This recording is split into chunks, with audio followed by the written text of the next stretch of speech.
Hari Rabu, saya mengantar istri ke kantor untuk kerja. Ternyata kantor sudah banjir. Selutut, katanya terkejut. Arif tinggal bersama istri dan dua anaknya yang masih kecil di Kampung Dalam, Kecamatan Karangbaru. Kampung itu termasuk salah satu daerah yang paling aman dari banjir lantaran berada di dataran tinggi pada 25 November yang bersiang. Beberapa koleganya dan teman istrinya yang menetap di tengah. Kota lantas memohon untuk menumpang sementara kediamannya sampai banjir surut. Arif, tentu saja, membuka lebar pintu rumahnya. Namun dini hari keesokan harinya, pintu rumah Arif tiba-tiba digedor tetangga. "Bang, bangun, air sudah sampai halaman." Saya kaget, tidak menyangka air sampai ke rumah kami. Detik itu juga, tanpa pikir panjang, mereka yang berjumlah 15 orang melarikan diri ke salah satu masjid di kampung, dalam yang memiliki bangunan 2 lantai. Dan cuma selang 3 jam kemudian, banjir setinggi pinggang orang dewasa menggenangi seluruh kota. Arusnya deras, cetusnya di dalam masjid,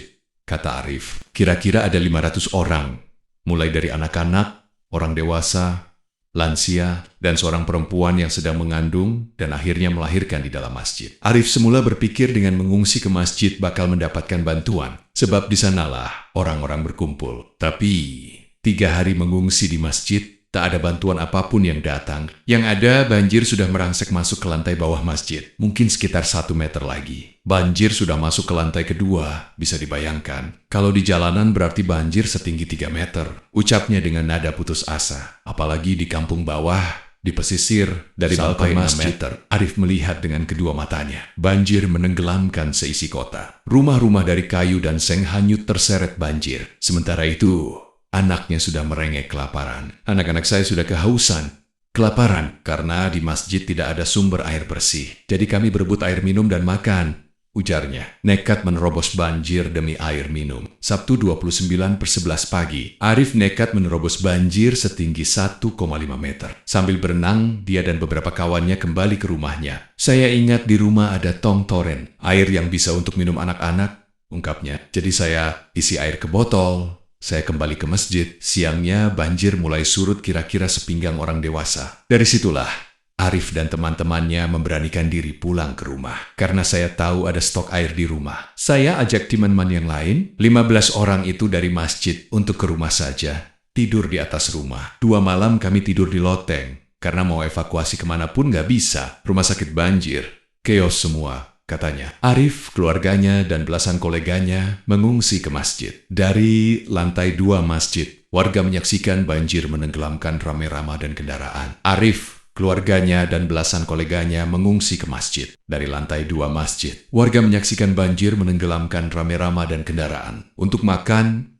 Arif mengais-ngais apapun yang berserak di dalam rumahnya. Ada beras yang terendam banjir, mereka bersihkan sebisanya. Demi instan, dimasak secukupnya. Untungnya, kompor di rumahnya masih berfungsi. Itulah kita bertahan hidup pakai itu semua selama 2 hari. Sabtu Minggu, ucapnya lemas. Di antara keputusasaan, Arif bersama istri dan 2 anaknya telah berhasil melewati 2 babak paling genting sepanjang hidup mereka. Namun di babak ketiga, keluarga kecil ini berada di antara keputusasaan. Anak-anak saya mulai menunjukkan fisik yang lemah. Batuk, badan gatal-gatal, ujarnya. Anak sulungnya baru berusia 6 tahun. Dan si bungsu 2 tahun. Rumah Arif di Kampung Dalam, Kecamatan Karangbaru, Aceh Tamiang, penuh lumpur. Selama 2 hari mereka tinggal di atap. Pria paruh baya ini membatin bahwa mereka tidak akan bisa bertahan lebih lama di sini. Sebab situasinya semakin tidak menentu sejak peristiwa banjir. Tidak ada sama sekali personel Pemda yang berupaya datang menyelamatkan warga. Entah itu polisi, damkar, SAR, atau BPBD. Hingga pada Minggu 30/11, dia menyaksikan sejumlah toko swalayan dan toko grosir dijarah warga. Puluhan orang memaksa masuk untuk mengambil persediaan makanan. Penjarahan di mana-mana, ujarnya. Padahal sehari sebelumnya, kami masih berusaha membeli makanan. Kami bawa duit untuk beli sembako yang dipaketkan harganya Rp80.000. Tapi besoknya, orang sudah tidak mau beli lagi. Mereka pada ngambil saja karena mungkin terlalu mahal bagi masyarakat. Baras saja yang 10 kg harganya Rp250.000, kata Arif. Seisi kota nyaris seperti kota mati. Tidak ada listrik, air bersih, apalagi jaringan telekomunikasi. Mereka seperti terperangkap. Seluruh jalan rusak dan dipenuhi lumpur setebal 50 cm. Di beberapa sudut jalan, sisa-sisa banjir masih menggenang. Sejumlah kendaraan roda 4 teronggok. Dengan kondisi terbalik, atau tercebur ke parit. Rumah-rumah warga, banyak yang tak lagi utuh bentuknya. Ada yang ambruk, atapnya bolong, tembak miring. Pagar rumah jebol, jendela hingga pintu copot. Di sisi jalan, ranting-ranting, pohon berserak bersama. Barang-barang milik warga yang hancur diterjang banjir. Yang tak kalah mengerikan, kata Arif. Aroma bangkai tercium di sepanjang jalan. Arif menyaksikan sendiri beberapa hewan ternak milik warga seperti sapi dan kambing mati dan dibiarkan terkapar. Bau bangkai tercium sekali. Mungkin juga di balik reruntuhan ada mayat manusia, cuma tak nampak. Tapi baunya ada, ujarnya. Orang-orang pun sudah tidak peduli lagi sama mayat, karena orang-orang pada berburu makanan dan air semua. Saya lihat wajah-wajah orang penuh lumpur.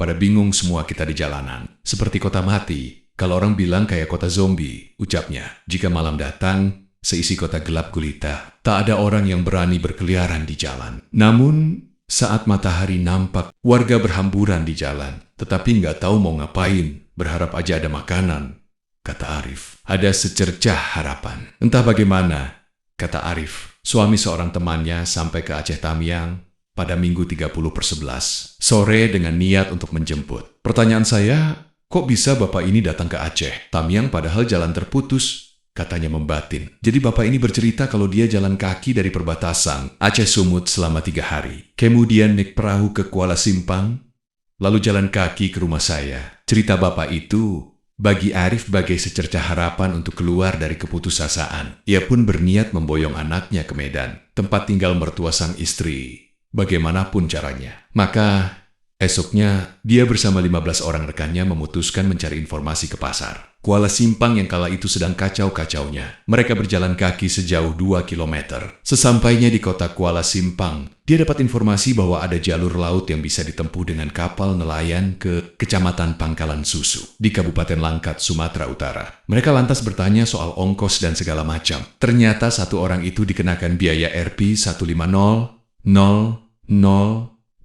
Padahal kami sama sekali nggak ada uang. Mau tarik uang di ATM tidak bisa. Jadi kami memberanikan diri meminjam ke salah satu warga, ceritanya. Kebetulan, saya kenal beliau punya usaha apotek. Kami pinjam duit sebesar 3 juta rupiah untuk kami berangkat 15 orang ke Medan dari kota Kuala Simpang. Mereka naik truk melewati perkebunan sawit sampai ke Salah Haji di Kabupaten Langkat sejauh 18 km. Setibanya di sana, yang sudah dekat dengan tepi laut, mereka pun naik kapal nelayan ke pelabuhan Pangkalan Susu selama 2 jam. Dari situlah sudah ada jaringan internet. Kami mengisi baterai handphone. Kami kabari keluarga. Katanya sedikit lega. Ada satu teman kami yang kakinya tiba-tiba lumpuh sesaat. Kayak shock. Jadi kami gendong, dan ternyata dilihat sama Babinsa dan polisi. Kami bilang, kami korban banjir. Langsung kami disambut, diberi makan, minum, didatangkan perawat. Baru setelah itu kami diarahkan ke kantor Koramil dan dijemput keluarga. Di sana ke Medan, ucapnya penuh.